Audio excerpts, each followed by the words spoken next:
Ya, jelas Pak. Jelas ya. Jelas sekali. Sekali-sekali atau jelas sekali? Jelas berkali-kali. Oke.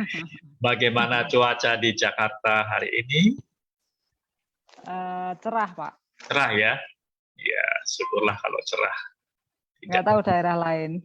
Ya, Solo juga cerah. Ya, Solo juga cerah. Saya nggak tahu daerah lain bagaimana, apakah cerah juga. Ya. Kalau Bu Eka di mana ini Bu Eka?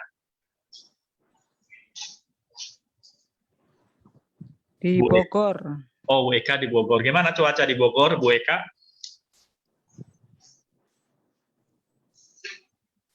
Apakah cukup cerah? Bogor kota hujan katanya Pak. Oh, pasti hujan ya. Ya, kalau nggak hujan malah jadi berubah namanya ya, bukan ini ya. Oke, Dokter Syafiq, bagaimana kabar hari ini? Baik, baik. Baik sekali. Oke, mantap sekali ya. Kita akan mulai acara kita siang hari ini. Oke, udah kita lihat live streaming, udah tersambung ke Facebook kita. Berarti ini saatnya kita akan mulai. Semangat pagi, Bapak Ibu, teman-teman yang sudah bergabung di acara Zoom kita. Ini adalah acara yang selalu kita tunggu-tunggu setiap hari Sabtu siang, mulai pukul 13, kita punya acara seminar ilmiah kesehatan dengan narasumbernya yang selalu setia menemani kita adalah Bapak Dr. Syafiq ya. Nah, hari ini kita akan berbicara topik yang pasti menarik ya, karena masih ada kaitannya dengan beberapa topik yang lalu. Misalnya kita pernah bahas topik mengenai tulang ya. Nah, setelah kita bahas topik mengenai tulang, kita bahas mengenai kalsium yang kemarin. Nah, erat hubungannya dengan tulang, kalsium, ada fosfat ya. Nah, hari ini pokok yang kita angkat adalah soal fosfat ya. Karena bicara tulang, bicara kalsium juga, bicara fosfat, tapi kita yakin fosfat tidak hanya hubungannya dengan tulang, tapi pasti punya peranan yang sangat penting untuk tubuh kita ya. Pepatah mengatakan tak kenal maka tak sayang ya. Kalau kita tidak mengenal baik peranan atau fungsi fosfat, kita tidak akan sayang dengan fosfat ya. Sama seperti kemarin kita sudah kenal dengan kalsium dalam arti paham mengenai metabolismenya, homeostasisnya, dan lain sebagainya, maka kita memberi perhatian kepada mineral kalsium. Nah, sekarang saatnya kita memberi perhatian kepada mineral yang namanya fosfat. Supaya kalau kita kenal, maka kita sayang, yang akhirnya juga menyayangi tubuh kita. Kalau tubuh kita sayangi, sel-sel tubuh kita sayangi, maka sel-sel akan merespon, menanggapi dengan perilaku yang positif. Kalau positif, akhirnya tubuh kita akan sehat ya. Dan kalau sehat, itu langkah awal menuju ke wellness atau sejahtera ya. Baik, narasumber kita, Dr. Syafiq sudah siap dengan pokok bahasan hari ini. Beliau akan menyampaikan paparan mengenai fosfat. Silakan, Dr. Syafiq, waktu, perhatian, fokus untuk Dr. Syafiq. Silakan.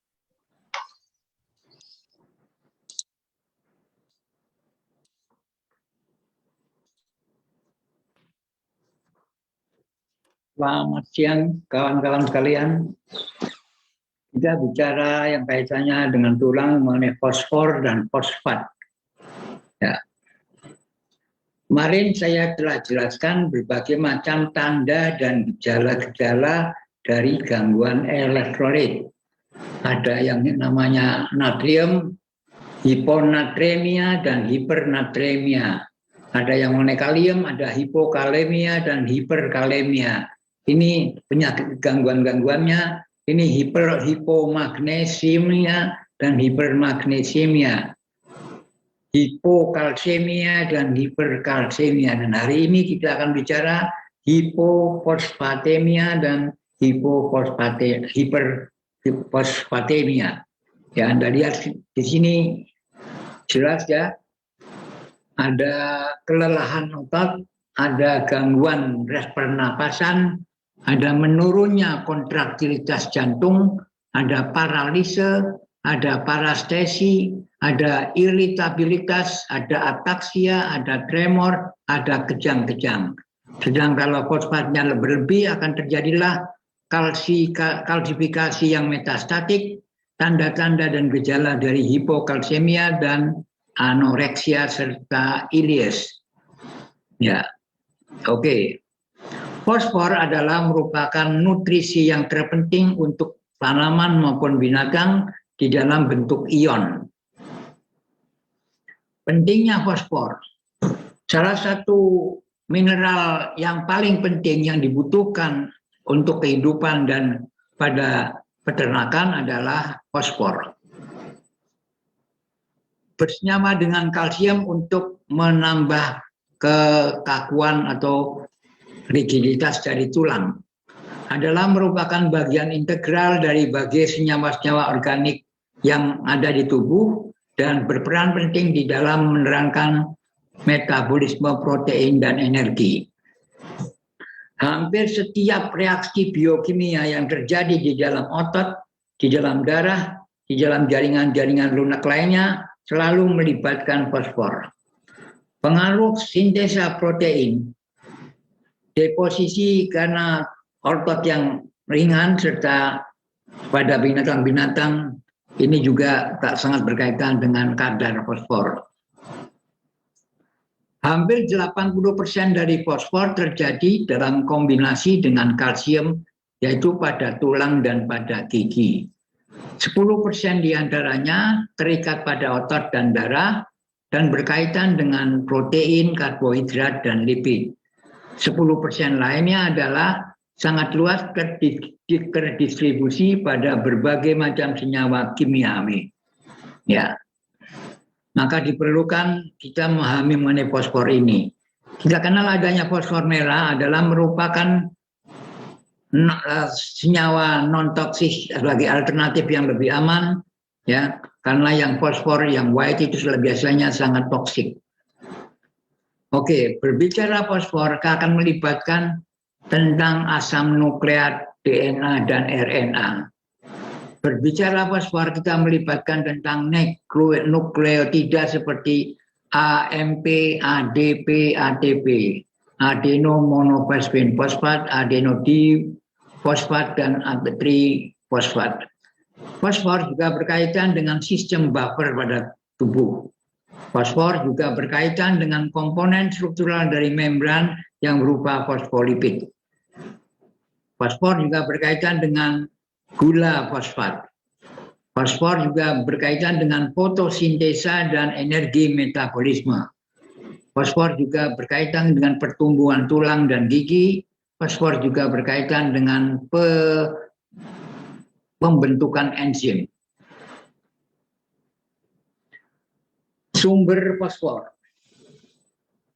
berupa mineral fosfat kalsium, terutama yang disebut dengan apatit, yang berasal dari sedimen-sedimen dari fosil-fosil yang ada di samudra. Dan ada juga merupakan bentuk sumber yang berupa gas dari fosfor. Dan secara antropogenik, fosfor ini sekarang juga sering lebih besar daripada input alami fosfor pada banyak pantai-pantai lautan. Ya, misalnya pertanian, ya, alur dari aliran-aliran sungai. Meningkatnya produksi alge juga disebabkan karena meningkatnya fosfor antrogenik ini. Dan sehingga menimbulkan suatu eutrofikasi kultural.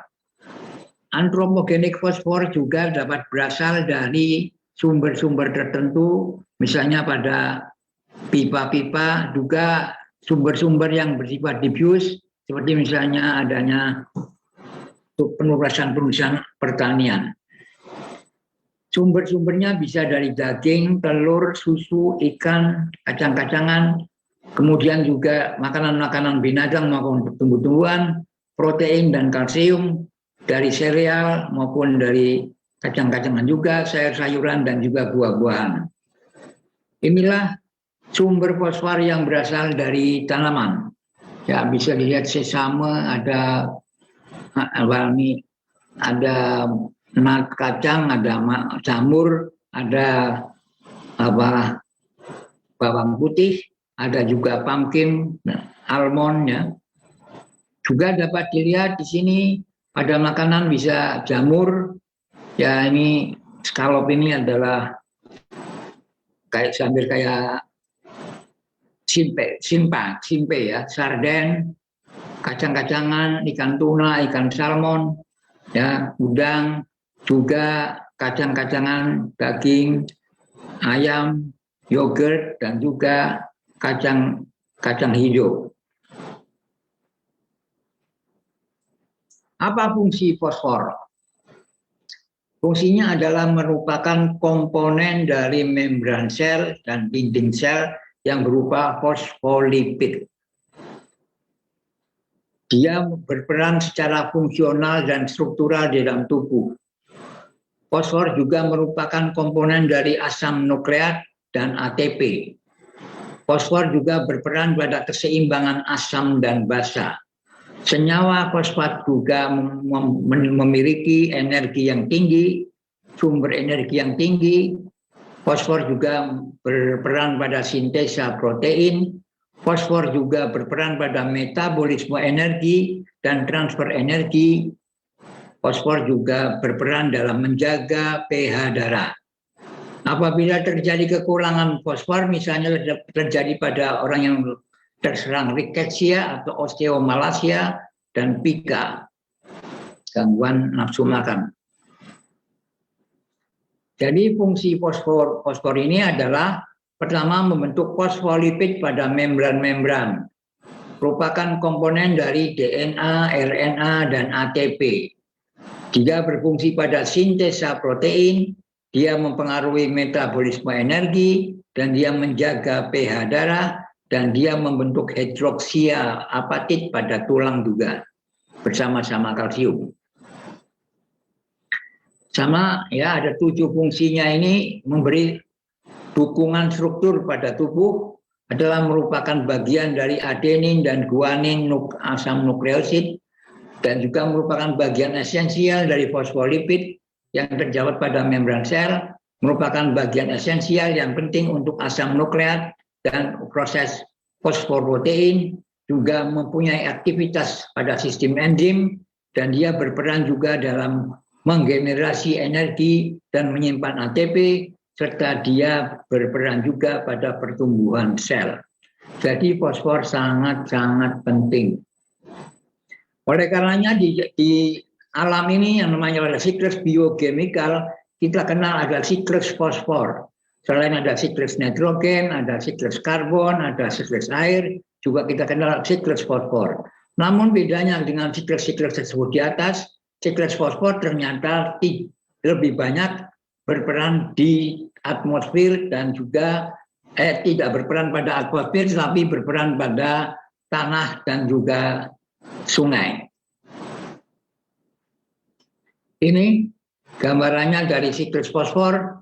Ya, ini fosfor yang terlarut melalui imobilisasi bisa menjadi organik fosfor, kemudian bisa menjadi manur untuk binatang, untuk biosolid, juga merupakan residu tanaman, dan juga bisa untuk memanen tanaman, merupakan debu-debu yang terdeposit dari atmosfer, juga merupakan pupuk fertilizer mineral, dan juga merupakan mineral primer, dan serta juga terdapat pada berbagai macam mineral pada permukaan tanah, juga senyawa-senyawa sekunder seperti kalsium fosfor, barium fosfor, manggan fosfor, dan seterusnya. Jadi dengan demikian siklus fosfor ini lebih banyak di tanah dan di air, atmosfernya sedikit. Ya, jadi Anda lihat dari karang dan tanah akan timbul fosfat anorganik, kemudian diserap oleh tanaman menjadi fosfat, kemudian mengalami metabolisme menjadi ATP, dan ATP ini oleh binatang juga dirubah menjadi fosfat. sebagai makanan. Kemudian mengalami dekomposisi menjadi karang dan tanah lagi. Kebutuhan tiap hari fosfor. Kalau kalsium dewasa 500 sampai 800 mili, tetapi fosfat dewasa adalah 800 mg. Pada orang-orang hamil, laktasi dan anak-anak lebih besar 1200 mg, sedangkan pada bayi 240 mg. Jadi Anda lihat total kalsium di tubuh dan total fosfor, jumlahnya di sini 1000 sampai 1500 gram, kalau ini 500 sampai 800 gram, ada yang berupa 99% pada tulang, 1% pada cairan ekstraseluler, yaitu pada plasma, sedangkan fosfor ini 80 sampai 90% pada tulang dan gigi, dan juga pada eritrosit dan plasma. Kepentingan biokimia dari fosfor adalah sangat esensial untuk pertumbuhan tulang dan gigi. Pembentukan dan penggunaan fosfat energi seperti ATP, DTP, serta fosfat kreatin. Fosfor juga dibutuhkan untuk pembentukan fosfolipid, fosfoprotein, asam nukleat, DNA, dan RNA. Komponen-komponen esensial dari fosfor dari asam koenzim nukleotid juga membutuhkan fosfor, misalnya NAD, NADP, piridoksal fosfat, ADP, AMP, adenosin monofosfat. Juga berbagai macam protein serta enzim-enzim diaktifasi oleh proses fosforilisasi. Sistem buffer fosfat adalah merupakan sistem buffer yang penting yang bisa mempertahankan pH pada darah dan juga di dalam sel. Kepentingan mikrobiologis dari fosfor. Fosfor adalah merupakan makronutrien yang dibutuhkan oleh semua sel-sel yang hidup. Ini merupakan bentuk komponen ATP, asam nukleat, DNA, dan RNA, serta fosfolipid pada membran sel. Dapat juga disimpan dalam bentuk granul protein intraseluler sebagai polifosfat, baik pada sel prokariot maupun sel eukariot. Ini juga jumlahnya merupakan nutrisi yang terbatas untuk pertumbuhan jamur di danau-danau, serta kadar-kadar yang rata-rata pada fosfor total dalam bentuk anorganik maupun dalam bentuk organik, ya, pada air limbah dalam ukuran 10 sampai 20 mg. Transformasi utama dari fosfor pada lingkungan berair adalah merupakan proses yang namanya mineralisasi dan asimilasi. Juga presipitasi menjadi senyawa-senyawa fosfor, serta menstabilkan mikrobia secara dalam bentuk fosfor yang tidak larut. Kalau di sini ada normal serum fosfat ini, maka serum fosfatnya meningkat. Kemudian serum kalsiumnya menurun, hormon paratiroidnya meningkat, sedangkan ekskresi fosfat pada ginjal meningkat, sehingga terjadilah serum yang normal, Apabila serum fosfatnya menurun, maka ini akan menimbulkan gangguan peningkatan sintesa di renal, dan juga absorpsi pada usus serta ginjal menjadi meningkat, akhirnya menjadi serum menjadi normal kembali. Ini adalah bagaimana fosfat bisa membuat nukleosid dan nukleoid. Jadi misalnya di sini ada unsur ribosa, ya, gulanya ribosa, ininya fosfat. Jadi ribosa ditambah fosfat yang merupakan ikatan yang energi tinggi bisa membentuk, kalau ribosa saja namanya adenosin, kalau bersama satu fosfat namanya adenosin monofosfat, kalau dengan dua fosfat namanya adenosin difosfat, kalau dengan 3 fosfat namanya adenosin trifosfat atau ATP. Ini nukleosid, ya, bersama dengan fosfat di sini. Ini namanya nukleosida. Ini merupakan monofosfat nukleosida. Ini difosfat nukleosid. dan ini trifosfat nukleosid atau ATP yang kesemuanya disebut nukleotid. Jadi ada istilah nukleotid, ada istilah nukleosid. Nukleosid dan nukleotid ini gambarannya juga jelas sini, mungkin lebih jelasnya ini. Jadi DNA nukleotid terdiri atas, di sini ada gula, ini ada nitrogennya, basa nitrogen, yaitu merupakan kemudian ini fosfatnya. Nah kaitannya ini fosfat menjadi rangkanya, ini glukosanya tadi, ini pasangannya dari basa nitrogen, yaitu di sini guanin dengan sitosin. Jadi nggak bisa guanin dengan adenin. Jadi guanin selalu pasangannya dengan sitosin. Adenin dengan timin, guanin dengan sitosin. Dan ini membuat rantai-rantai tadi dari rantai 3 sampai 5. Sehingga terbentuklah bangunan seperti spiral ini yang disebut dengan DNA.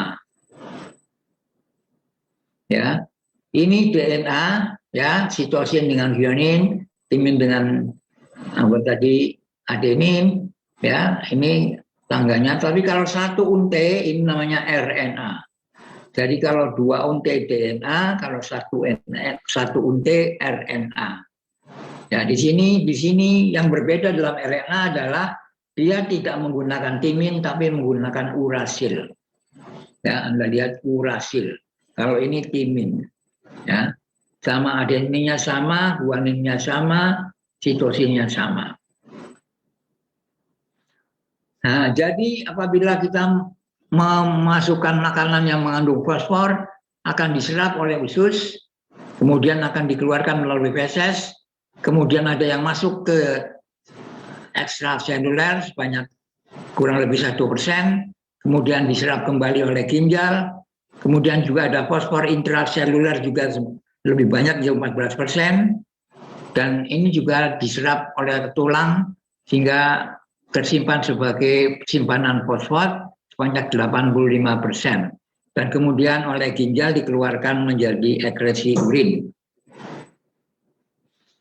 Jadi makanan oleh usus, kemudian oleh pool fosfor pada tulang ini menjadi pembentukan resorpsi merupakan siklus, kemudian dikeluarkan melalui ginjal sebagai urin sebanyak 13 mg per hari. Penyerapan fosfor 50 sampai 70% terserap oleh usus halus berupa fosfat anorganik yang larut, sedangkan kelebihan akses dari kalsium dan besi serta aluminium kemudian diserap secara berbeda. Anda lihat di sini, ya, kalsitrol memacu terjadinya pengambilan fosfat di sepanjang dengan kalsium, dan optimumnya kadarnya di dalam diet sampai kalsium dan fosfat sebanyak 1:2 dan 2:1. Pada suasana asam akan mengurangi unsur pitat dari fosfat sehingga ambilannya di usus sel halus akan berkurang. Ekskresinya pada ginjal 500 mg fosfat diekskresikan di dalam urin per hari. Nilai ambangnya sebanyak 2 mg per desiliter. Reabsorpsi merupakan dihambat oleh hormon paratiroid atau parathormon. Di sini ikatan pool fosfor pada tubuh adalah merupakan lingkaran daripada pembentukan tiap hari oleh tulang dan serapan oleh tulang sebanyak 3 mg dan pembentukannya serta yang dikeluarkan adalah 13 mg. Nah, makanan yang dibutuhkan tiap harinya adalah 20 mg fosfor dan dikeluarkan melalui feces 7 mg per hari. Fosfor juga sangat penting untuk proses fotosintesa. Ya, fotosintesa ada 2 fase. Di sini sinar matahari membuat reaksi cahaya sehingga terbentuklah oksigen. mentransfer foton-foton cahaya dari ATP menjadi NADPH. Kemudian NADPH ini melalui siklus Calvin pada tubuh akan diubah menjadi CH2O. Ya, demikian juga ada yang diubah menjadi ATP, kemudian menjadi ADP, NADPH menjadi NADP. Jadi siklusnya ini terus berlangsung sehingga di sini dibutuhkan CO2 melalui pernapasan. Sama di sini prosesnya. Nah, fosfor juga digunakan untuk lampu, untuk cahaya. Anda lihat di sini LED ternyata dibentuk oleh fosfor. Ya. Kemudian fosfor ini juga ada yang bersifat kuantum, ada yang bersifat lemniskan dan memberikan stabilitas suhu sehingga memperbaiki tingkat kecacatan, gangguan kation, rigiditas struktur, serta selaput fosfor, serta fosfor di dalam gelas. Jadi Anda lihat oleh sinar lampu ini digunakan fosfor. Sehingga kita lihat berbagai macam bentuk penyinaran yang dikeluarkan oleh pabrik Philips ini. Sama di sini digit fosfor, ya, kemudian diserap, kemudian ke ekstraselular, nipulnya di sini, kemudian diserap oleh tulang, kemudian dibentuk oleh tulang, kemudian oleh otot juga ada yang keluar, ada yang masuk, kemudian oleh ginjal ada yang diserap, ada yang difiltrasi, sehingga dengan demikian dalam urin jumlahnya 910 mg. Apabila terjadi gangguan ketidakseimbangan fosfor, maka kadar fosfat dalam serum bisa meningkat pada kondisi yang namanya hipoparathyroidism dan menurun pada hiperparathyroidism. Pada kasus-kasus ginjal yang berat, maka kadar serum fosfat itu akan meningkat sehingga menyebabkan proses asidosis. Pada kasus-kasus di mana terjadi defisiensi vitamin D, seperti misalnya pada rickettsia, itu ditandai secara khas dengan menurunnya serum fosfat. Pada rickettsia ginjal juga disertai dengan kadar serum yang rendah dari fosfat, serta meningkatnya alkalin fosfatase, aktivitasnya meningkat. Sekarang kita berbicara fosfat. Fosfat dapat mencapai jumlah yang besar dengan berbagai macam fungsi pada produk-produk makanan. Garam-garam dari asam fosfat dapat juga bersifat asam maupun basa dan oleh karenanya dapat juga menjadi baper yang cukup awet. Larutan-larutan polifosfat juga mempunyai pH tinggi. Fosfat dan polifosfat memiliki muatan yang negatif sehingga dapat menjadi muatan-muatan yang bersifat multiple di dalam larutan dan bisa berinteraksi dengan kation serta protein senyawa-senyawa yang bermuatan positif seperti protein dan gam. Fungsi dari fosfat. Secara fisiologis fungsinya adalah 80% dari total body fosfat terdapat di dalam tulang. Dan fosfat ini memiliki kemampuan energi yang tinggi dalam ikatannya sebagai ATP. Sehingga dalam metabolisme aerob kita membutuhkan sebanyak 38 ATP. Yaitu protein membutuhkan 38 ATP melalui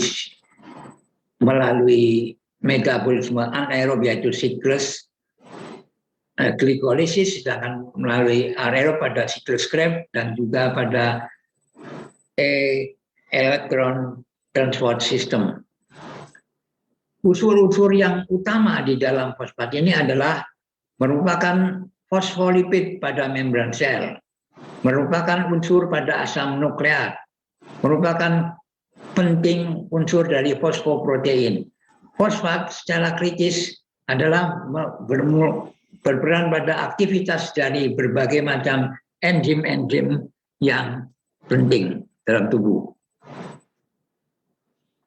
Jadi Anda lihat di sini fungsi fosfat adalah untuk mineralisasi tulang, untuk berpartisipasi untuk metabolisme energi, yaitu penyimpanan dan transfer energi berupa ATP, juga merupakan komponen dari fosfolipid, nukleotid, dan asam nukleat, serta juga mengatur transport oksigen. Fungsinya adalah memberi support struktural pada tubuh, merupakan bagian dari adenin dan guanin nukleosid, merupakan bagian esensial dari fosfolipid pada membran sel, merupakan bagian esensial pada fosfoprotein dari asam nukleat, dan juga mempunyai aktivitas pada sistem enzim, dan juga berupa memberikan energi yang cukup besar pada generasi energi maupun penyimpanan energi yang berupa pada ATP untuk metabolisme baik anaerob maupun aerob.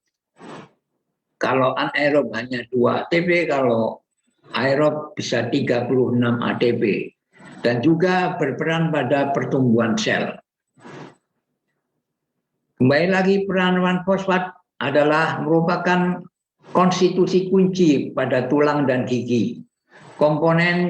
Merupakan komponen buffer pada intrasel, membentuk energi untuk yang kuat, yang kaya energi misalnya dalam bentuk ATP, dan juga bisa membentuk koenzim, mengatur pH urin dan darah, mengatur membentuk molekul organik seperti DNA dan RNA, dan juga berguna untuk metabolisme energi pada sel, serta merupakan komponen makromolekul pada asam nukleat dan fosfolipid dan fosfoprotein. Ya, sama saja ini diulang-ulang supaya menjadi ingat. Kadar fosfat pada serum itu pada darah yang utuh sekitar 40 mg. Pada serum level adalah 3-4 mg. Pada eritrosit dan leukosit mempunyai komposisi yang lebih tinggi fosfatnya. Pada fosfat, kadar fosfat orang yang berpuasa lebih tinggi daripada yang sesudah makan. Ingesti dari karbohidrat seperti glukosa, maka fosfat yang berada dalam serum akan ditarik oleh sel untuk metabolisme, yaitu melalui proses fosforilisasi. Meningkatnya penyerapan fosfat terdapat pada diet yang rendah fosfat. Diet yang mengandung vitamin D3 serta adanya hormon tiroid. Sedangkan menurun apabila ada hormon paratiroid, ada fosfatonin, ada diet yang tinggi fosfat, asidosis metabolik, kekurangan potasium atau kalium, pengaruh obat glukokortikoid, pengaruh dopamin, pengaruh hipertensi maupun pengaruh estrogen. Ini gambarannya. Sumber daripada fosfat. Bisa susu, bisa daging, bisa ikan, bisa ternak, bisa telur, bisa sereal, bisa kacang-kacangan, legum, serta daging. Juga merupakan dapat terjadi pada orang dewasa, misalnya dibutuhkan 800 sampai 1.200 mg per hari, bayi 2.040 mg per hari, sedang pada kehamilan adalah 1.200 mg per hari. Kadar kalsium plasma dan kadar kalium fosfat.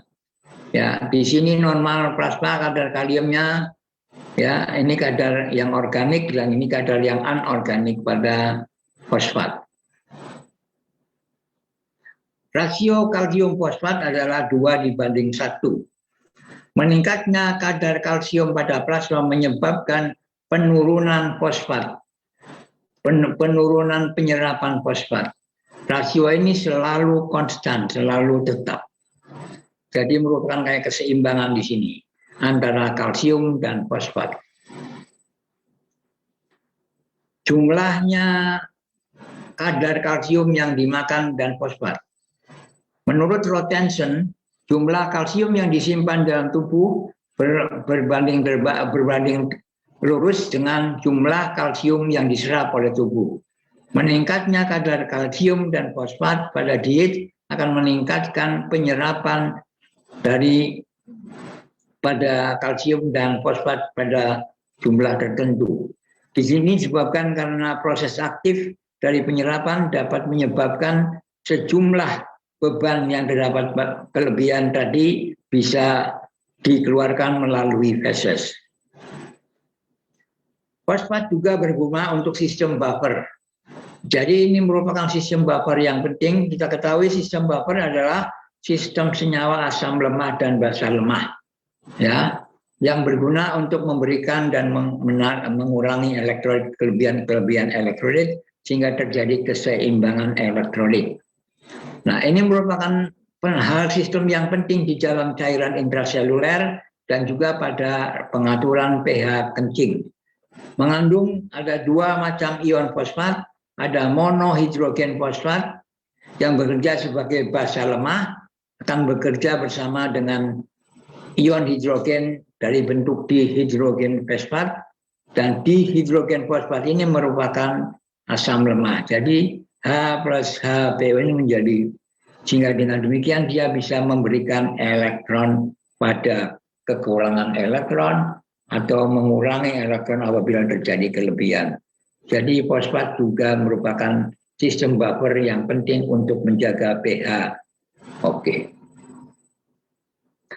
Anda lihat peranan ginjal, paratiroid hormon, tulang, dan usus. Ini merupakan kuarto yang selalu berperan agar menjaga terjadinya keseimbangan ion kalsium dan juga fosfor. pH usus. pH asam di dalam usus yeyunum, duodenum, akan meningkatkan penyerapan kalsium dengan menjaga agar kadar kalsium, garam kalsium dalam bentuk terlarut akan tetap. Pada usus yeyunum misalnya, pH-nya akan lebih alkalis dan garam-garam kalsium akan mengalami presipitasi.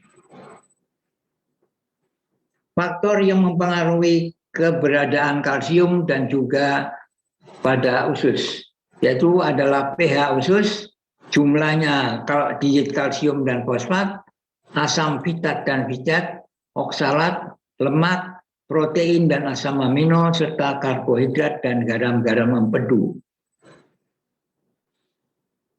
Apabila fosfat berkurang, misalnya, maka terjadilah kelelahan pada otot skelet, terjadi gangguan pernapasan dan jantung, terjadi gangguan keutuhan sel membran sel darah merah, dan juga terjadi gangguan pembentukan abnormal dari tulang. Jadi inilah apabila terjadi hipofosfatemia.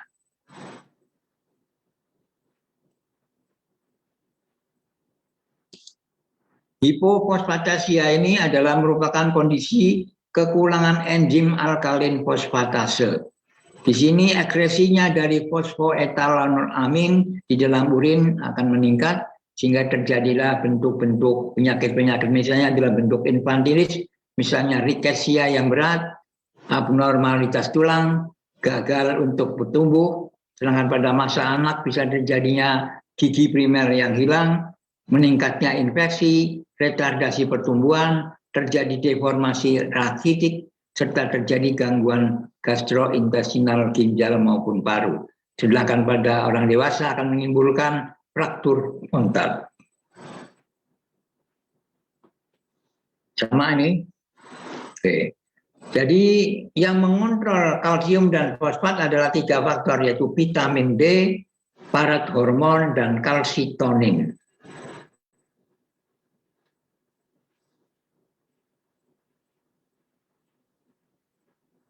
Efek kalsium dan fosfor, ketidakseimbangan fosfor dan kalsium, serta kekurangan vitamin D akan menimbulkan karies gigi. Ya, di sini akan menimbulkan karies yang begitu banyak, sehingga dengan demikian gigi akan mengalami kerusakan. Ini adalah kondisi di mana rahangnya karena gangguan fosfor yang disebut dengan phosphorus necrosis. Ya, POSIJO. Ini merupakan penyakit okupasi yang biasanya didiagnosa pada orang-orang yang sedang kena pada abad-abad 19 dan 20. Serum fosfat bisa merupakan ion bebas 40%, bisa merupakan senyawa kompleks sebanyak 50%, sedangkan 10% merupakan protein fosfat yang terikat pada protein. Inilah aksian hormon-hormon terhadap fosfat tadi, ya, peranan parathormon, peranan dari ginjal, kalsitriol, ya, ini semuanya berperan untuk terjadinya keseimbangan agar supaya kadar kalsium dan fosfor pada tulang maupun pada usus akan tetap dalam kondisi yang normal. Fosfat juga mempengaruhi keracunan. Jadi toksisitas fosfat bisa menimbulkan mineralisasi tulang terganggu, bisa meningkatkan terjadinya apoptosis meningkat, bisa meningkatnya gangguan signaling sel, bisa menimbulkan penuaan yang prematur, bisa menimbulkan kalsifikasi pembuluh darah, bisa menimbulkan disfungsi ginjal, bisa menimbulkan terbentuknya tumor, bisa menimbulkan gangguan kesuburan. Jadi apabila terlalu banyaknya fosfat atau keracunan fosfat ini bisa berperan seperti itu. Lihat senyawa-senyawa asam nukleik. Ini merupakan penyimpan dan mentransmisikan informasi genetik. Nukleotida bisa berupa koenzim membawa fosfor, merupakan bentuk asal dari DNA dan RNA, dan mensintesa dan bisa merupakan transfer energi kimiawi. Fosfolipid menyusun karakteristik komponen daripada membran sel, sedangkan sukar fosfat adalah merupakan molekul-molekul intermedier pada metabolisme karbohidrat. Sedangkan asam fosfat merupakan buffer intraseluler, membawa kation, serta mempengaruhi metabolisme tulang.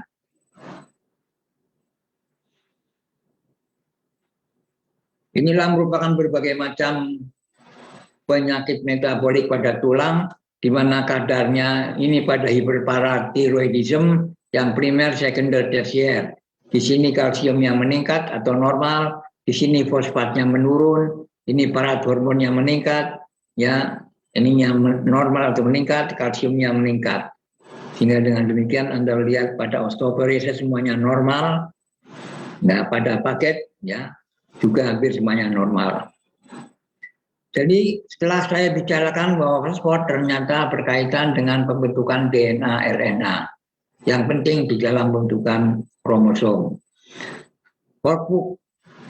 Fosfor juga berkaitan dengan pembentukan adenosin monofosfat, adenosin difosfat, adenosin trifosfat, yang ini merupakan messenger, second messenger, sedangkan ini merupakan sumber energi, ya, untuk terbentuknya pada metabolisme dibentukkan 38 ATP. Fosfor juga merupakan sistem buffer yang bisa memberikan untuk mempertahankan keseimbangan elektrolit. Fosfor juga merupakan bagian terpenting dari membran sel, sehingga apabila kekurangan fosfolipid maka membran selnya akan tidak utuh sehingga menimbulkan gangguan pada sel. Fosfor karena adanya metabolisme juga membentuk sugar fosfat. Fosfor juga mempengaruhi fotosintesa dan metabolisme energi dalam bentuk anaerob dan aerob tadi. Fosfor juga mempengaruhi pertumbuhan tulang dan gigi. Fosfor juga merupakan faktor yang penting untuk pembentukan fosforilisase atau enzim pada sistem transduksi. Demikian Pak Radit, saya telah bahas semua ini secara ini kesimpulannya ini 1, 2, 3, 4, 5, 6, 7, 8. Demikian Pak Radit. Oke, Bapak Dr. Syafiq ya.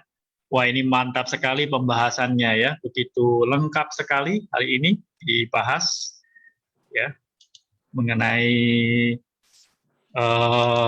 fungsi atau apa itu fosfat ya. Kita lihat di sini luar biasa ya pembahasannya. Oke. Ya, mungkin bisa di share screen-nya ditutup. Mungkin Mas Cio, boleh share screen-nya ditutup. Ya, supaya bisa. Oke, terima kasih ya. Jadi Tadi sudah dibahas oleh Dr. Syafiq ya, lengkap banget ya teman-teman, Bapak Ibu semua. Jadi kita lebih kenal, lebih paham mengenai apa itu fosfat atau fosforus tadi. Rupanya fungsinya luar biasa ya. Kita pikir itu sepele tapi penting sekali karena berkaitan tadi dengan bermacam-macam yang disebutkan di akhir di resume dari slide tadi ya, berkaitan dengan metabolisme, energi, tulang, otot, ya gigi, termasuk untuk apa namanya RNA, DNA ya, luar biasa ya. Nah, pasti teman-teman juga punya segudang pertanyaan dari paparan Dr. Syafiq. Ini akan kita buka sesi pertanyaan.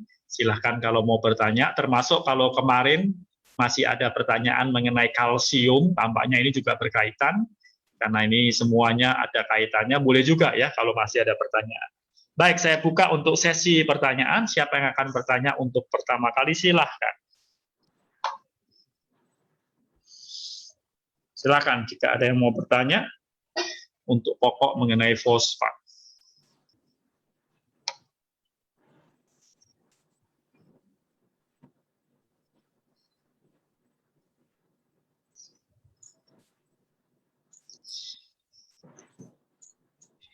Dr. Syafiq, tadi sepertinya fosfat ini 80% dia berikatan dengan kalsium bentuknya ya, selalu akan berdampingan dengan kalsium ya. Ya, sehingga akibatnya tulang dan gigi sangat dipengaruhi oleh fosfor juga.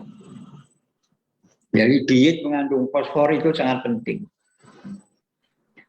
Sedangkan makanan yang mengandung fosfor sudah saya berikan pada slide nomor berapa itu, 23. Halo, dokter. Iya, mari. Selamat siang. Selamat siang. Dokter, kalau fosfat ini apa ada kaitannya dengan air yang ber-pH alkali? Ya, jadi pada kita ketahui bahwa tadi fosfor juga mempengaruhi pH, itu.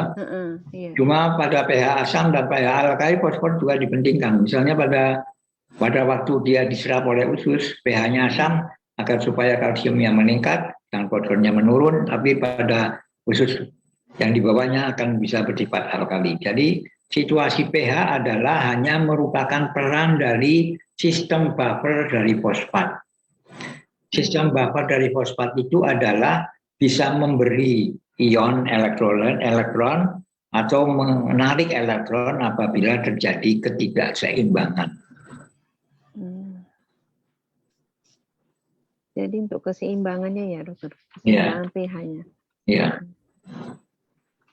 Iya dokter.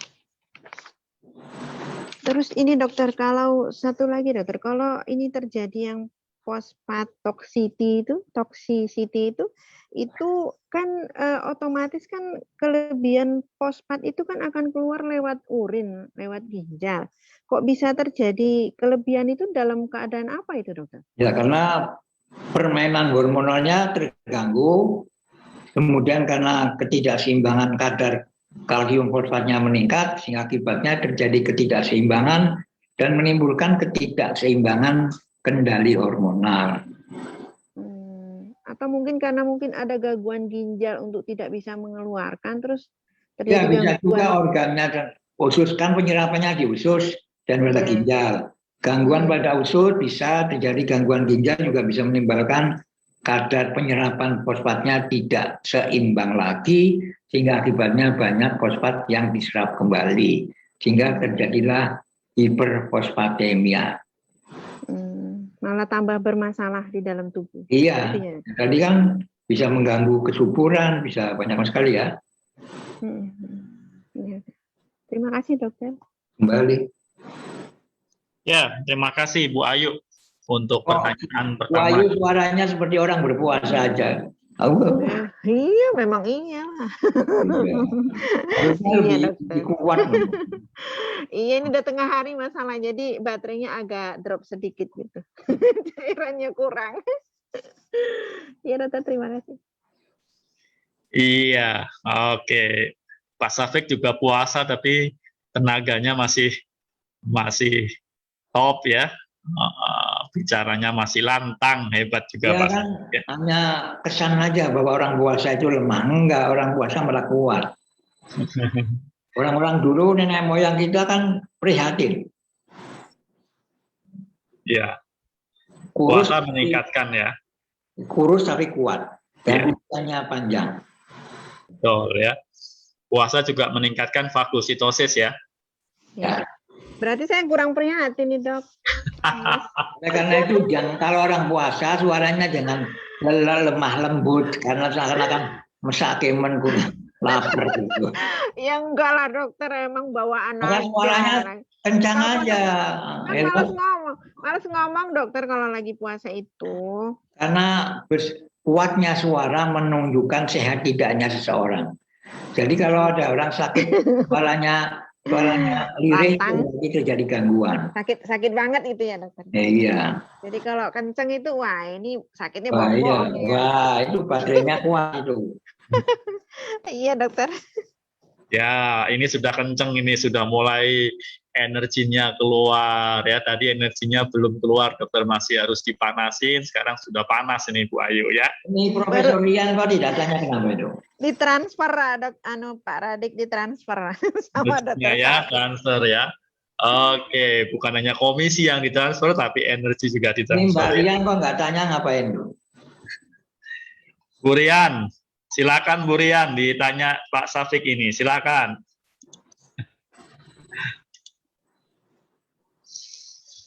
Ya, Bu Rian ada pertanyaan atau Bu Ai ada pertanyaan, silahkan. Ya, Bu Rian atau Bu Ai, Sama silakan. lainnya Bu Ai. Ya, Yang lain Pak dipanggil Pak. Ya, kalau ini ya, justru supaya tahu suaranya nih kenceng apa tidak. ngantuk atau tidak? Orang puasa kan kadangnya ngantuk. Iya. Nggak ngantuk no Pak, autinya satu saset kental. Mantap. Bu Ai itu kalau dibalik jadi Bu Iya. Karena wudhu. Iya. Gimana Bu Ai? Cerah di sana cuaca? Panas Pak. Panas ya? Iya. Oh iya. Kalau panas makin lapar dong. Oh tidak. Iya. Dikunyah pas tehnya Pak, jadi tahan lapar. Oke. Baik, silakan jika ada yang mau bertanya lagi mengenai fosfat, ya. Tadi kalau nggak salah kan antara fosfat sama kalsium itu berbanding terbalik ya Pak ya? Ya.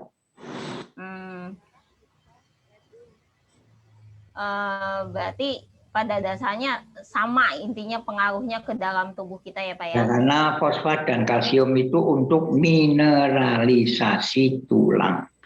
Jadi kadar kalsium lebih banyak dari fosfat. Pada kalsium lebih banyak daripada fosfat. Iya. Karena itu kan dia membuat senyawa kalsium fosfat hidroksilat. Maksudnya dokter berbanding terbalik itu di tulang atau di seluruhnya? Karena saya lihat kalau perbandingan penyerapan kalsium dan fosfat tadi lebih banyak fosfat. Kalau kalsium itu sehari 500 mg tadi disebutkan, sementara fosfat itu sehari 800 mg tadi saya lihat. Karena kadar kalsium di tulang harus lebih besar daripada fosfat. Oke, jadi berbanding balik untuk di tulang ya kadarnya ya. Tulang dan gigi. Tulang dan gigi, betul. Tapi di tempat lain kadar fosfat yang tinggi ya, dokter ya. Iya. Oke. Karena fosfat sangat penting untuk energi tadi, ya.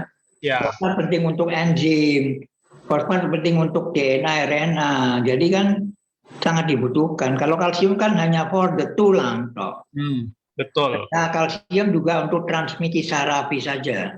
Neurotransmisi juga membutuhkan kalsium dan magnesium. Betul ya. Nah, menariknya dokter kalau saya lihat tadi dari perbandingan itu umumnya orang atau dalam tanda petik ilmu biologi atau ilmu kesehatan tuh hanya fokusnya kalsium ya. ada Ya. susunya kalsium. Padahal sebenarnya tadi dilihat fosfat juga penting banget ya, karena berkaitan dengan Oleh karena itu, membran sel, dengan pembentukan ATP, pembentukan RNA, DNA, itu semua kan butuh fosfat ya sebenarnya ya. Oke, ini bagus sekali nih teman-teman Bapak Ibu. Jadi ikan salmon, ikan sarden itu penting. Ya, cuma salmon mahal dok, enak soalnya ikannya. Ya kalau di OT kan nggak mahal, nggak usah bayar. Iya betul, benar itu dia ya. Oke, kalau sarden boleh lah ya, salmon enak soalnya ya. Oke ya, baik, silakan yang lain lagi ya. Tadi Pak, yang hubungannya dengan hormon itu bagaimana? Nah, bahkan kemarin sudah saya bicarakan bahwa baik kalsium maupun potasium maupun fosfat ini adalah kaitannya dengan hormon paratiroid, otak, usus, ginjal. Nah, paratiroid hormon itu kan mengeluarkan parathormon yang mengatur absorpsi, penyerapan, dan juga pembentukan kalsium dan fosfor. Itu aja sebenarnya. Jadi apabila terjadi gangguan pada paratiroid akan menimbulkan ketidakseimbangan itu, homeostasis tadi.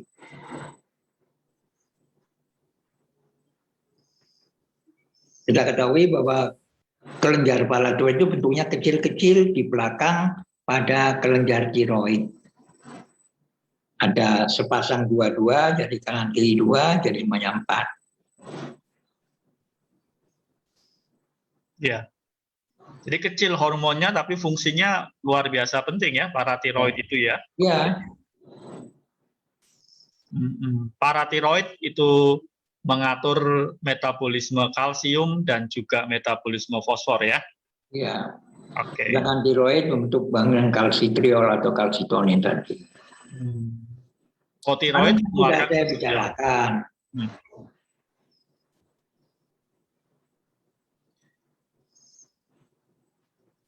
Oke, silahkan lagi jika ada pertanyaan Bu Ai atau Bu Rian atau Bu Ayu soal fosfat atau fosfor ini ya. Oke. Bu Hani ada pertanyaan katanya Pak. Ya. Langsung aja, jangan dilewatkan itu. Ya, silahkan. Kalau sakit gigi itu berarti antara kekurangan cenderungnya di kalsiumnya apa di fosfatnya Pak? Banyak macam-macam ada gigi itu. Bisa karena infeksi pada gigi banyak, bisa karena pada akarnya dan sebagainya. Nah, giginya biasanya keropos itu. Iya Pak, apalagi sampai ke saraf. Nah iya, kalau sudah keropos kan di dalam gigi kan ada sarafnya. Kalau sudah sampai ke daerah situ ya nyeri betul. Maka cari Sensodyne.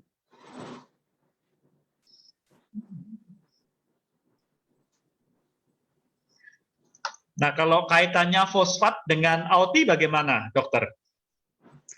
Nah, kemarin saya jelaskan bahwa AUTI adalah meningkatkan mineralisasi tulang. Oh, jadi ke peran osteoblast, osteosit, dan osteoklas. Mineralisasi tulang, bukan osteoblast. Mineralisasi jadi untuk kadar kalsium sama kadar fosfor. Oke. Jadi maksudnya membuat massa tulang tetap kuat begitu ya? Ya, 2:1 tadi tetap terpelihara oleh OT. Oke. Jadi dengan kata lain ini kalau ini. Ya, bone mass, ya toh, massa tulang. Black tea better the bone mineral density. Tuh lihat. Densitas mineralnya menjadi kuat. Maka tidak terkena osteoporosis. Oke, mantap ya. Jadi juga mempengaruhi fosfat dan kalsium dalam tulang ya. Ya. Seperti itu ya. Oke, melindungi. Iya, itu di atas gambarnya. Sip. Itu yang paling atas sebelah kiri itu ya. Ya. Itu manfaat OT atau black tea terhadap tulang atau gigi. Jadi kalau ditanya apa sih manfaatnya OT terhadap tulang gigi, jadi memelihara massa tulang. Tulang tetap padat, tetap kuat sehingga tidak terjadi Juga osteoporosis. oral health, kesehatan gigi juga dikuatkan oleh OT. Oh, kesehatan gigi ya? Ya, tidak terkena sakit gigi. Oke, tidak kropos giginya tadi ya Bu Ai. Ya. Oke, jadi mengurangi resiko giginya juga kropos. Kalau udah kropos, infeksi, senut-senut, sakit. Ada pepatah bilang lebih bagus sakit gigi daripada sakit hati. Jadi OT Kebalik ya. itu tetap SCTV. Satu untuk semua. Tapi dimakan bukan kalau sakit, tetap menjadi budaya minum OT. Pada saat berbuka maupun sahur, tapi jangan lupa pakai biskota, bismillah. Iya, betul ya. Jadikan itu budaya, bukan obat ya. Kalau obat hanya diminum sekali-sekali kalau sakit, tapi kalau budaya itu rutin dilakukan setiap hari, tetap tentu berkeseimbangan, tidak pernah berhenti.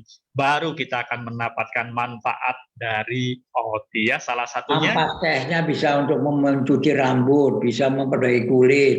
ya. Ada tea tree oil. Iya. TO. Betul ya. Untuk maskeran. Kalau tehnya double misalnya di Bandung tuh teteh. Nah, itu dosa kalau berpuasa nggak boleh. Iya. Baik, silakan teman-teman atau Bapak Ibu yang lain kalau mau bertanya masih ada waktu untuk pokok bahasan mengenai fosfat ya. Pak, satu lagi Pak. Ini kan bisa jadi sama anak saya. Jadi giginya itu tumpang tindih gitu, numbuh lagi. Nah, kadang-kadang suka pusing gitu. Apa itu bisa pengaruh dari gigi? Terus apakah kalau apakah pengaruh? Maksudnya suka pusing Pak? Apa pengaruh dari gigi? Iya, pengaruh. Dokter Endang pernah kayak gitu, sekarang udah dicabut, sekarang nggak pernah lagi. Oh, berarti memang salah satu syaratnya harus dicabut. Kalau di gigi di atas nggak apa-apa Pak? Nggak ngaruh ke malah bahaya. Kalau masih kecil kan bisa diperbaiki. 18 tahun, Pak. Oh ya sudah diambil. Daripada nanti kalau makin dewasa makin sulit. Oh, begitu ya. Jadi gigi itu dilihat ada akarnya nyokot atau ada akarnya sempurna. Kalau akarnya nyokot berbahaya, dicabut juga nggak bisa. Oh, maksudnya akarnya nyokot gimana? Akarnya itu begini, kan harusnya begini. Begini. Jadi dicari juga nggak bisa. Oh. Jadi kalau di foto ronsen gigi akan kelihatan akarnya itu baik, normal apa tidak. Oh, oke. Oh, berarti kalau akarnya misalnya nggak normal harus ke bedah mulut ya? Nah iya, daripada lama-lama pada waktu masih kecil dia perbaiki daripada nanti kalau dewasa kan lebih sulit. Iya, betul ya. Mumpung masih 18 tahun, Bu Ai mungkin perlu diperiksakan ya untuk lihat posisi giginya. Ya, di foto ronsen gigi. Oh, ini Pak, berarti misalkan kayak kan kalau orang tua dulu suka di otek-otek gitu Pak, kayak gitu boleh apa jangan gitu Pak? Yang di otak-otak yang nggak baik loh kalau misalnya, maka dilihat dulu fotonya, dia akarnya itu mengganggu enggak. Kalau di otak-otak malah memberikan pelukaan pada gingiva kan kacau. Kalau terjadi infeksi kemudian terjadi nanah kan lebih kacau lagi.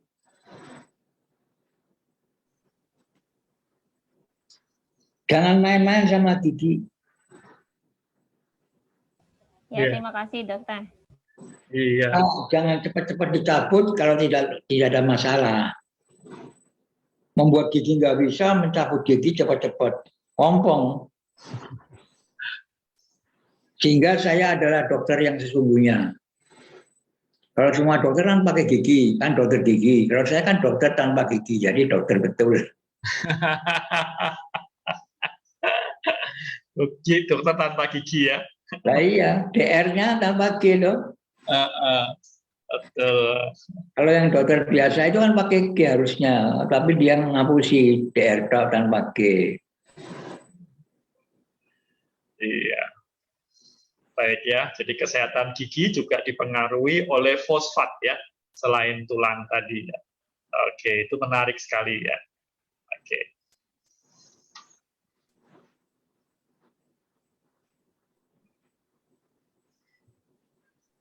Halo dokter, Ya, mau tanya lagi. Kalau apa keadaan kekurangan fosfat itu salah satunya kan tadi gangguan napas, jantung, gangguan sel darah sama gangguan tulang mungkin. Nah, kalau gangguan napas dan jantungnya apa hanya pengaruhnya? kontraksinya terganggu. Karena apa itu? Karena hormon-hormon yang tidak seimbang itu ya dokter ya? Nah, jadi karena kekurangan tadi, maka kontraksi ototnya menjadi lemah. Kan salah satu gejala hipofosfatemia adalah weakness of muscle. Ototnya lemah. Termasuk otot jantungnya. Jadi dengan demikian juga ritmenya jantung juga terganggu. Nah, kalau ritme terganggu, aliran darah juga terganggu. Karena pembentukan ATP-nya juga terganggu ya dokter ya? Iya. Betul ya.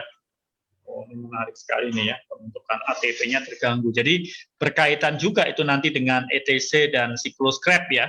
Iya. Oh, menarik ini teman-teman ya. Jadi fosfatnya penting sekali ini ya. Bahkan bisa. Maka topik yang berikutnya adalah trio bimbo. Trio bimbo. Kalsium, fosfor, yang terakhir magnesium. Wah, mantap ya. Jadi topik berikutnya magnesium. Magnesium ya. Ini trio bimbo. Ya. Trio bimbo mineral maksudnya ya. Ya. Oke, karena juga ada 3 lagunya Sajajah Panjang. Oh iya, mantap ya.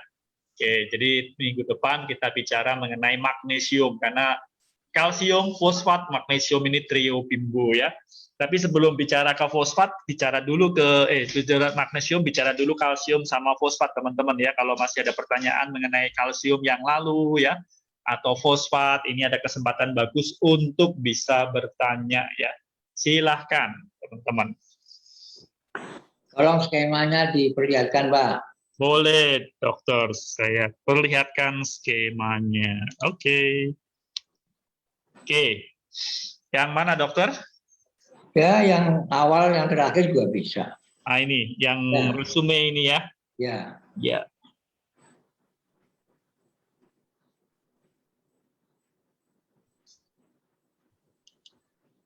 Ya, sudah dokter. Ya. Anda lihat di situ fosfor berperan pada membran sel, yaitu terbentuknya fosfolipid. Nah, fosfolipid ini kalau tidak ada kan kacau, maka membran selnya bisa rusak. Kalau membran sel rusak, berarti elektrolit itu bisa masuk. Kalau masuk bisa terjadi sel injury atau sel nekrosis atau sel apoptosis. Jadi syarat sel sakit adalah membran selnya harus sehat, adalah membran selnya masih utuh. Kalau ternyata terjadi gangguan fosfolipid, nah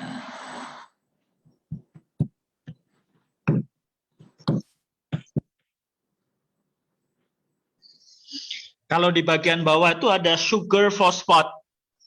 Boleh jelaskan sedikit, dokter? Sugar fosfat terjadi pada metabolisme glukosa.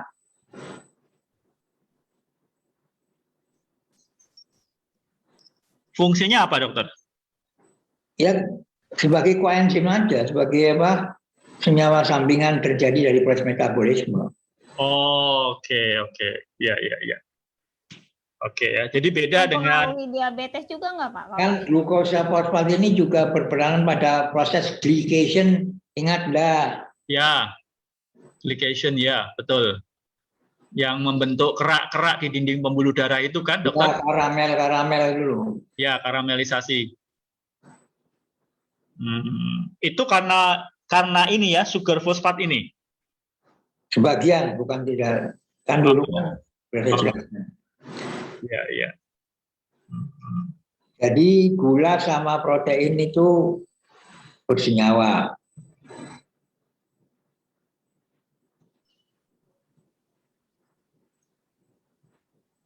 Ya, gula sama protein bersenyawa ya, sugar fosfat. Kemudian juga gula juga bisa terikat dengan lemak. Sehingga orang kalau kebanyakan gula lama-lama gemuk. Iya. Berarti kalau kekurangan fosfat juga bisa mempengaruhi karena hubungannya dengan pembentukan RNA dan DNA ya. Ya, Bisa mempengaruhi juga. kekurangan fosfat menimbulkan gangguan membran sel. Gangguan membran sel menimbulkan gangguan signal transduksi. Gangguan signal transduksi menimbulkan gangguan fosforilisasi. Gangguan fosforilisasi menimbulkan respons sel terganggu. Begitu Pak Radit. Ya. Nah, di atas itu ada asam nukleat, DNA, kemudian ada di sampingnya RNA ya. Iya. Oke. Kalau yang sebelah kanannya itu nukleotida untuk pembentukan AMP, ADP, sama ATP ya. Kan tadi dikatakan senyawa dengan satu fosfat namanya AMP, adenosin monofosfat. Kalau fosfatnya 2, ADP, adenosin difosfat. Kalau 3, adenosin trifosfat. Nah, AMP ini berperan sebagai second messenger pada signal transduction. Oke. Jadi mirip-mirip kalsium juga ya, bisa berperan sebagai second messenger juga ya? Iya.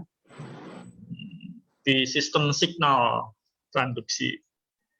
Oke. Silakan teman-teman, kalau mau ada yang bertanya. Ini mumpung pembahasannya mengenai fosfat. Dan uniknya, siklus fosfat itu banyak terjadi di tanah ya, bukan di udara seperti yang lain-lain ya, seperti nitrogen atau apa tadi ya. Maka kadang-kadang kan ada orang pembudidayaan cacing. Itu kan untuk meningkatkan fosfor.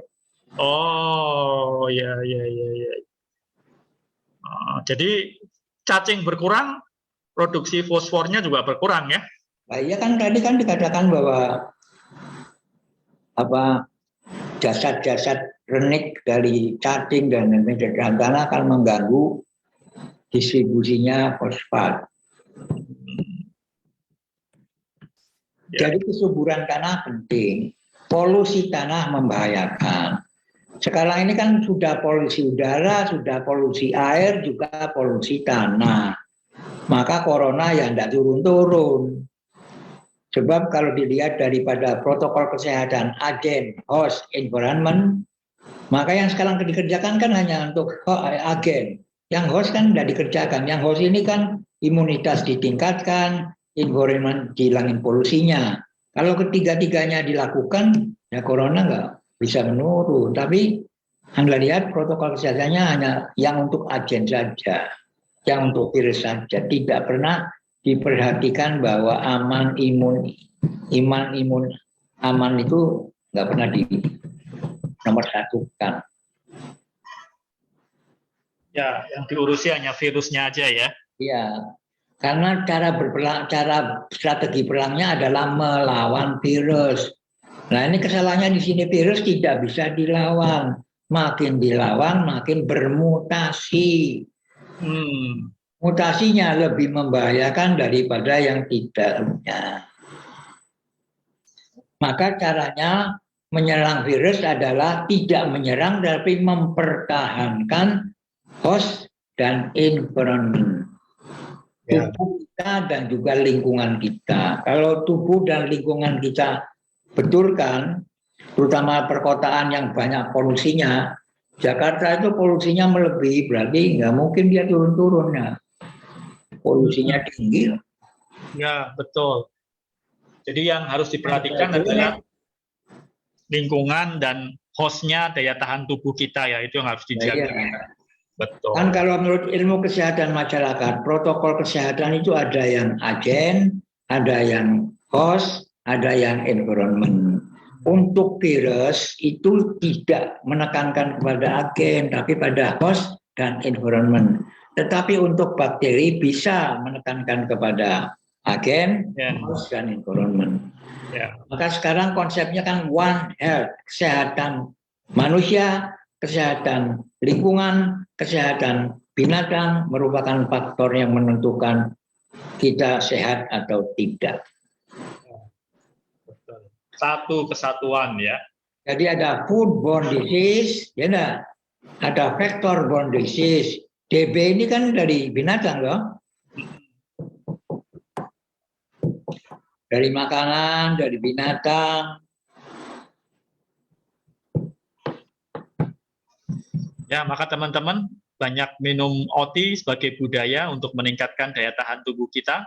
Karena kalau daya tahan tubuh kita bagus, maka virus apa saja kita bisa bertahan atau bisa menolak atau bisa defense ya terhadap serangan virus apapun, begitu ya dokter, daripada kita mati-matian Kan membinasakan itu istilahnya virusnya. kan orang pintar selalu minum apa itu? Tolak angin. Tolak angin, karena bisa meningkatkan imunitas 73%. Mengapa itu tidak dianjurkan? Kan itu baik. Kalau imunnya tinggi kan nggak mungkin corona masuk. Betul. Kepriben di caranya berpikir, sing diolak-alik vaksin baik. Ya laku. Apanya nggak laku, Bu? Orangnya duit cek. Iya, padahal daya tahan tubuh gampang dinaikkan ya. Salah satunya minum OTI ya. Banyak cara sih seperti dilakukan untuk minum. Lah iya, minum bejo juga bisa. Minum apa? Bejo jahe merah. Oh, iya. Empon-empon. Empon-empon. Vitamin C tinggi juga bisa. Vitamin B tinggi juga bisa.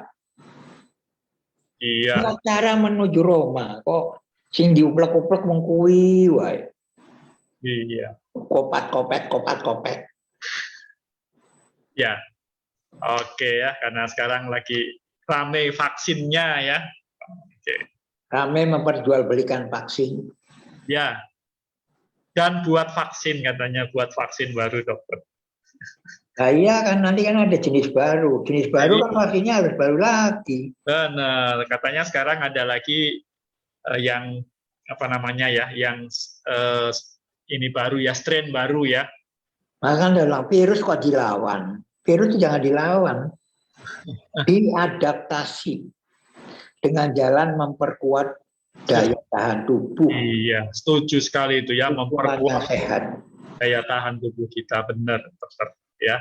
Jadi kita harus memperkuat daya tahan tubuh kita. Ya, istirahat cukup juga dokter ya untuk mempertahankan istirahat. Jelas kan. Ya, kan agen, host, environment. Hostnya itu manusia, environment lingkungan. Nah, host itu imunnya tinggi kalau tidurnya cukup, pekerjaannya tidak pernah tertekan, positive thinking dan lain sebagainya. Makanannya sehat dan sebagainya. Nah, sekarang makanan semuanya dari Alfamart, Indomaret. Nah, untuk lingkungannya, dokter? Lingkungannya polusi dikurangi. Jangan kebanyakan polusi duduk. Kebanyakan apa? Melalui perkotaan kembali ke desa. Natural healing. Bela. Mulai desa rento ya, dokter? Lah iya, soalnya orang desa dianggap elek, padahal orang desa lebih sehat. Iki pandemi iki nggak entuk mulai. Nah, kowe kudu manut, ora manut tadi cekel kowe. Ah, iya. Iya, pokoknya lingkungan rumah lah ya, dokter ya. Jadi tanam-tanam. Iya, kebersihan adalah bagian dari iman. Ngono wae, Ban. Iya, sip. Iyalah. Ya, jadi higiene, sanitasi itu juga penting, lingkungan ya. Imannya juga ditingkatkan. Memang Bu Ayu mau mudik kemana, Bu Ayu? Ke desa lah, Pak. Desanya di mana? Sragen.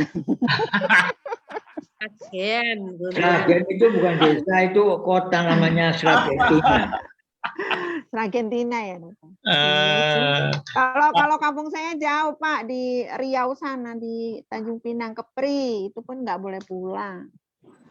Kepulauan. bukan desa tapi pulau. Oh, Bu Ayu dari sana, dari Kepri ya? Iya, saya dari Kepri. Oh, berarti Suami Sragen dari asal suami ya? Iya. Gitu. Oke, kapan terakhir pulang Kepri? Rio Ya, bisa tahun- ketemu Sragen itu aneh loh. Iya dokter, ceritanya panjang. Saya terakhir 2 tahun yang lalu kok Pak, 2 tahun. Oh, pulang ke Kepri sana. Oh, iya. Berarti banyak ikan dong, Bu? Banyak, seger-seger dari laut. Seger ya, aduh.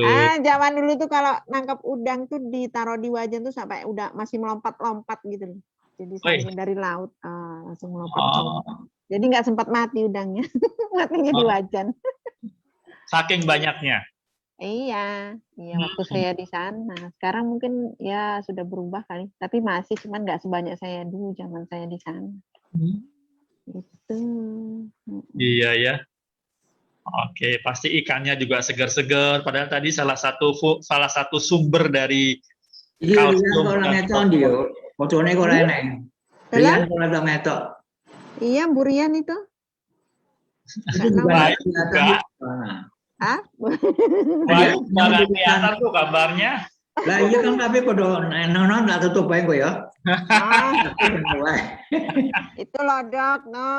Nah, gitu. Wong silaturahmi kok orang itu napa dong? Oh, lagi puasa Iya. kalau betok. Lagi puasa. Alasan Betok. puasa we. Betok lemes gitu. Puasa udah di alasan ya dokter ya. Ya iya. Orang untuk nyambut gawe kudu turu terus. Nek turu terus ora perlu poso. Ora Enggak lah. tahu. Wong turu terus. Tidur terus malah lemes malah pusing. Katanya tidur sunnah. Golek alasan. Sunnah dari sunnah kalau dibanding kalau bicara gibah gitu dokter. Lah yang puasa tuh udah we orang ngomong orang apa we udah we orang genah we. Iya. Nah ngono ketok kabeh lah kuwi ya ning barang ketok wae lu. Wajah kok larang sing gawe wajah iki sapa Gusti Allah lho. Iya. Betul. Walau jauh tapi terasa dekat ya dokter. Karena energinya bisa kelihatan muka. kan orang berkomunikasi ada energi. Maka namanya interface hubungan ini tidak jelek.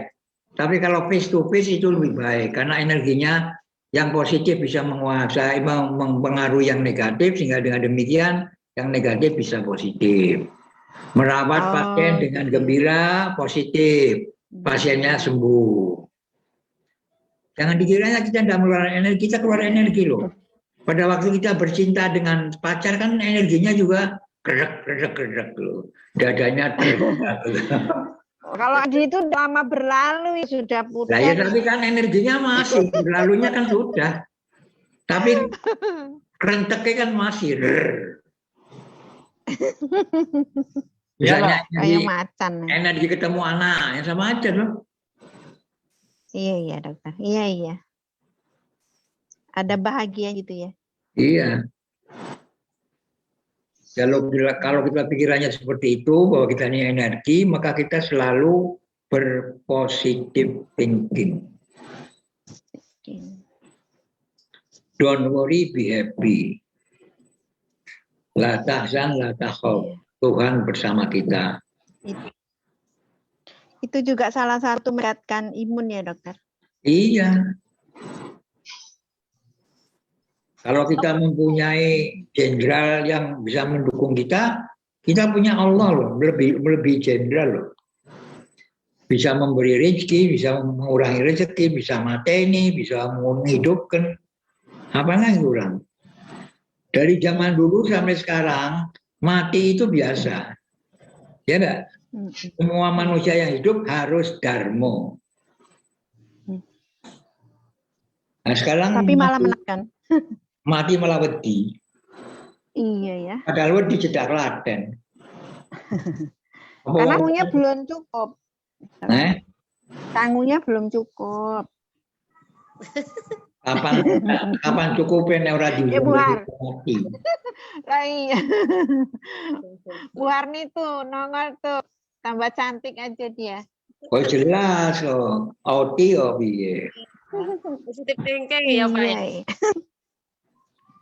Katanya pasalannya Oti kalau puasa nurun.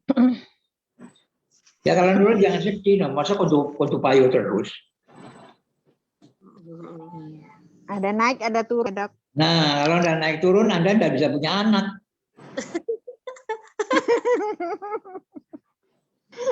Apa belum gue naik toh? Puasa-puasa. Orang agak turun. Manusia itu Wis munafik. puasa. Puasa maksudnya baik kok. Puasa, Dokter.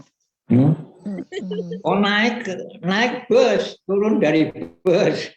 Sing dipuasake apa? Iya. Nah, gue kan pikirannya luar biasa. Dokter ini. Mas Safik, saya nanya lagi dong. Roda ya. yang turun. Nah, tuh.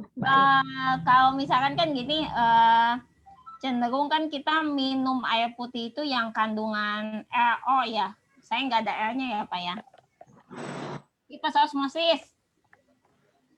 Nah, sementara kan ada juga yang air yang aqua itu yang seperti itu yang bermineral. Nah, sebetulnya kalau menurut Dokter Safik yang lebih efektif gitu, yang lebih baiknya seperti apa Pak? Sekarang begini, jual air tanpa tulisan bahwa air ini mengandung apa, berapa kan tidak ada itu. Kan dihapusi. Aqua apa ada mineralnya sekian, tidak ada tuh. Kan harusnya ada minum air apa saja, RO pun harus diperlihatkan. Oh kandungan mineralnya ini. Jadi kan kita kalau membeli kan sesuai dengan kebutuhan lah. Ini kan enggak. Pokoknya minum. Ya enggak? Sekarang bagaimana Anda menjelaskan bahwa Pelannya Pak. Sekarang Presiden mengandung mineral apa saja kan ngerti air mineral itu yang apa namanya yang ada manis-manisnya itu kandungannya apa itu? Minerale. Nah, iya kandungannya apa? Berapa persen nggak ada tuh itu. Iya itu tuh nggak yang gaya aja itu dokter. Gaya mulanya kan jadi mahal. Iya. Pokoknya kalau bicara mineral, pokoknya kamu membutuhkan mineral ya mineralnya apa saja. Nah itu koko apa itu hidrokoko juga mineralnya banyak. Ya apa baik di dalam kemasannya mau ditulis itu namanya edukatif. Dodolan tapi kotongan. Memang mujarab. ada ya. Apa? Pokoknya mujarab. Tinggal minum. Barang diminum orang mujarab. Kan wis cukup toh, berarti aku wis payu. Wis usah. Yang penting minumnya pakai bismillah aja Bu Ai. Wah, terus itu. Ya bismillah. Tapi kan Allah memberi kita akal, memberi kita penglihatan, pendengaran. Kan yo ngono yo orang ngono lah. Dodolan yo ditulis. Ini kandungannya ini sekian persen ngono. Jadi sih itu kan pena. Oh yo. Nah sekarang kan bingung pembeli dokter, nggak ada tulisannya terus. Ya memang di sini aja nggak ada tulisannya supaya pada beli kabeh. Akhirnya wong suwe-suwe tukune beli bis. Adalah binatang yang paling kaya di dunia, beli bis. Kalau beruang, duit tapi ora tuku apa-apa. Beli bis kan jelas cukup bis. Binatang yang selalu berurusan dengan polisi kutilang. Ditilang terus kok. Kutilang. Iya. Oke, mari silakan. Satu pertanyaan lagi kalau masih ada nih. Waktunya sudah habis ini ya. Kalau tidak ada, terpaksa harus kami akhiri karena waktunya sudah terbatas. Ya. Bulan puasa itu berarti pertanyaannya berkurang. Ya, betul. Satu lagi ya tuh Pak Safik. Apa gini kan banyak banget nih orang yang kena sakit kaki itu. Berarti kan menurut yang kemarin dijelaskan kalau ini istilahnya kaki itu sakit tadi kan pengaruh dari kalsium maupun fosfatnya gitu ya. salah satu untuk untuk mengobatinya itu berarti selain tambahan dari makanan kalsium sama fosfatnya sama yang di dalam tubuh, cara kerja di dalam tubuh, termasuk gerakannya aja, begitu ya Pak ya? Iya, karena saraf-saraf yang menuju kaki, sarafnya berada di tulang belakang itu. Jadi kalau kejepit, itu sarafnya terganggu, maka otot-otot di kaki juga terganggu, maka terjadilah gerakan-gerakan yang abnormal atau terjadi asimetri antara kanan dan kiri. Kalau terjadi kanan kiri asimetri, berdirinya juga tumpuannya berbeda. Kalau tumpuannya berbeda, maka sendi bahu, sendi panggul juga terganggu. Akibatnya tulang belakangnya tidak alignnya tidak baik. Paham? Kalau terjadi demikian, maka antara vertebra namanya diskus intervertebralisnya tidak baik lagi, maka menimbulkan gangguan. Kalau kecepatan Pak, yang awalnya itu Pak, yang awalnya. Awalnya apa? Kecepatan tadi barusan ngomongnya kecepatan. Yang awalnya itu yang tulang belakang itu mengeluarkan saraf-saraf spinalis, diantaranya ke yang ketumbe yang namanya nervus ischiadicus. Kalau itu kejepit karena terjadinya gangguan diskus vertebralis yang terganggu, maka terjadi HNP itu, maka sarafnya kan kejepit. Maka saraf tadi kan tidak bisa menginervasi pembuluh darah, otot-otot pada tungkai tadi. Maka timbullah gangguan asimetri tubuh.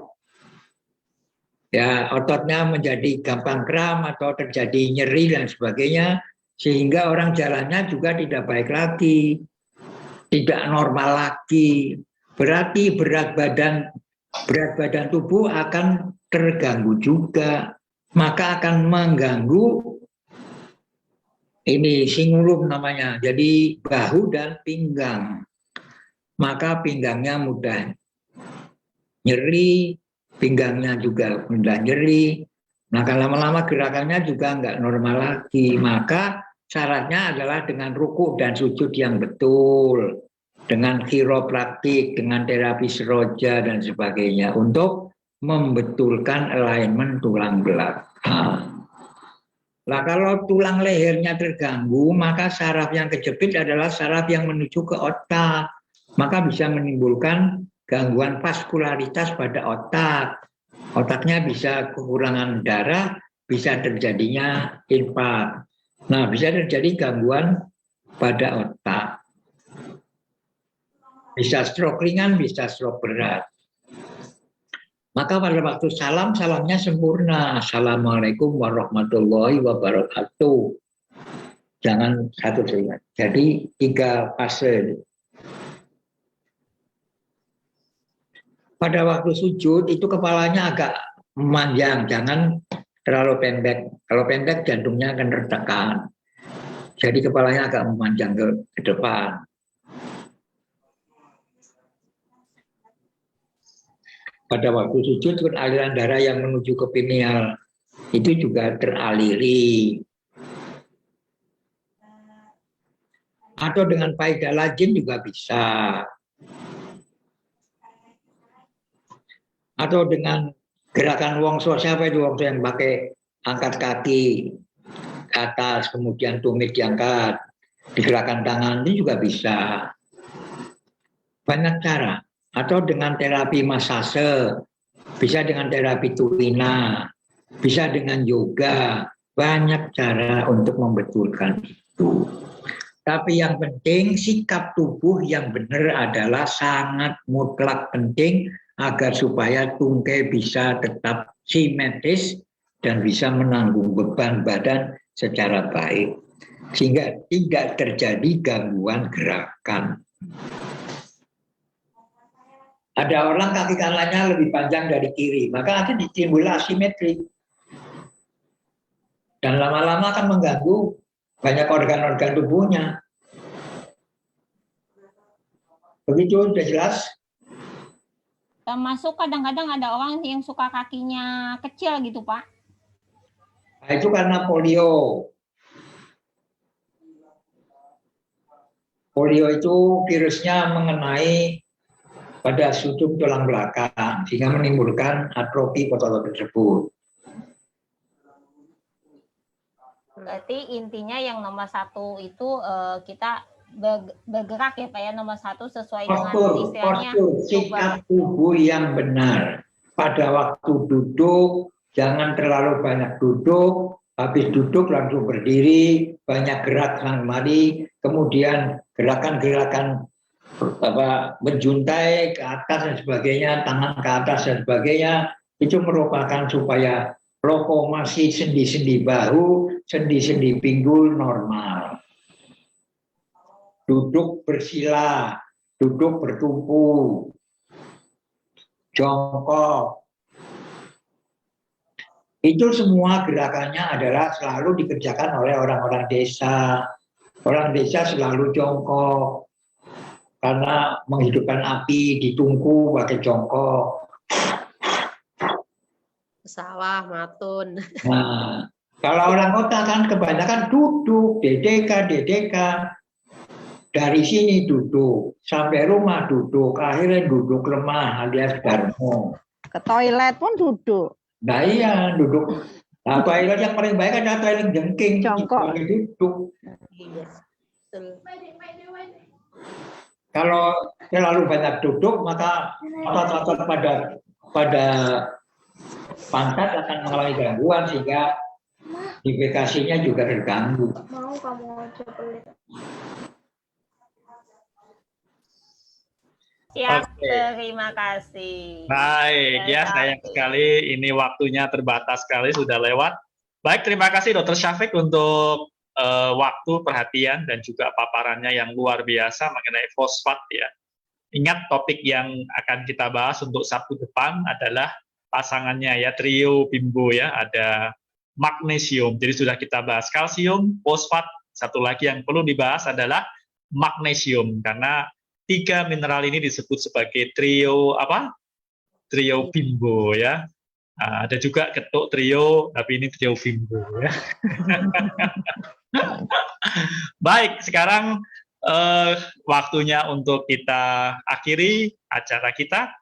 Terima kasih banyak untuk atensinya, untuk pertanyaannya. Kita akan ketemu hari Selasa dan juga Sabtu.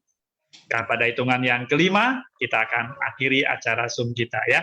Baik, hitungan yang kelima kita akan akhiri 5, 4, 3, 2, 1 ya. Terima kasih. Dadah. Siap.